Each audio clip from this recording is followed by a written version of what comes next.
So one of the most common questions that I get with the 1, 2, 3. So whenever it comes to parent ASINs, one of the most common questions that I get about the OINC extension is like, when are we going to be able to automatically tag the parent instead of having to jump through the couple of hoops to get to the tagging part?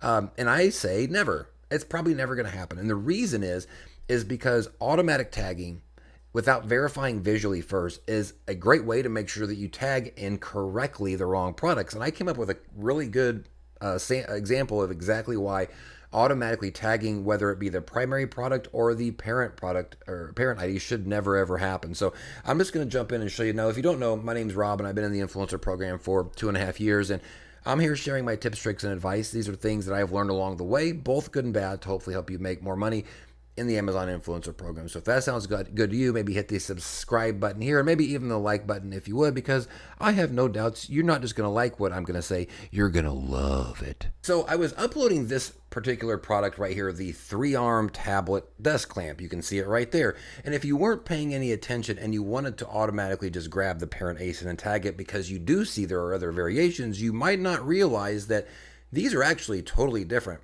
products altogether. They are, yes, under the same parent ID, but these are different. And if you had not visually verified this first and you just grabbed the parent to tag it, then you would actually be tagging incorrect products, which is, of course, a big no-no in the Amazon influencer program. So that's the first thing. Whenever it comes to parent IDs, this is very common where you'll see a singular listing that has different types of products underneath it. Now, I'm not talking about just a different color or a different size. I'm talking about legit different products like this. So that's the first thing. Never ever assume that the parent ASIN that you're getting ready to tag actually is tagging the right things. If it has multiple variations, like something like this, you need to visually verify to make sure you're not inadvertently tagging the wrong products. But it's not just a problem related to parent ASINs. Automatically tagging primary ASINs can be a problem too, especially if you're talking about like the cross Canada and UK check. If you actually look at this exact same URL with the F5W, so this thing right here, right? So that. Now, if we cross-check that and we take it over to Canada or UK, it's actually going to now forward us, because that ASIN is forwarded, in this case, over to the same listing, but the one I have isn't even here. There's no desk clamp. In fact, both variations are the wall clamp.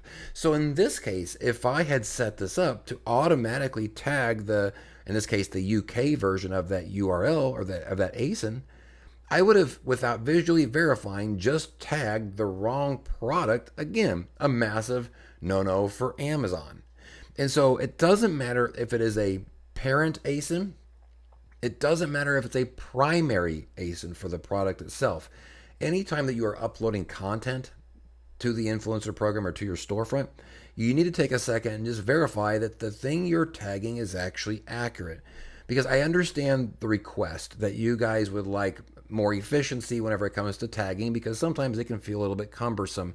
But in reality, a little bit of cumbersome is a lot better than a little bit of tagging the wrong products, which can lead to a whole lot of problems with Amazon as far as not following the rules. And they won't accept it as an excuse if you go back and say, oops, I'm sorry, I automated that. I didn't know it was the wrong product. They don't care. So I just wanted to make a quick video about this. It was such a good example because not only was the parent a bad idea to automatically tag the ASIN, it was also a bad idea to tag the actual product ID itself whenever we took it over to the UK, because it ended up not even being the same product. So just want to give you a little bit of food for thought this weekend. If this was helpful, maybe now hit the subscribe and the like button. Thanks y'all so much for watching. We'll see you on the next video. Peace out.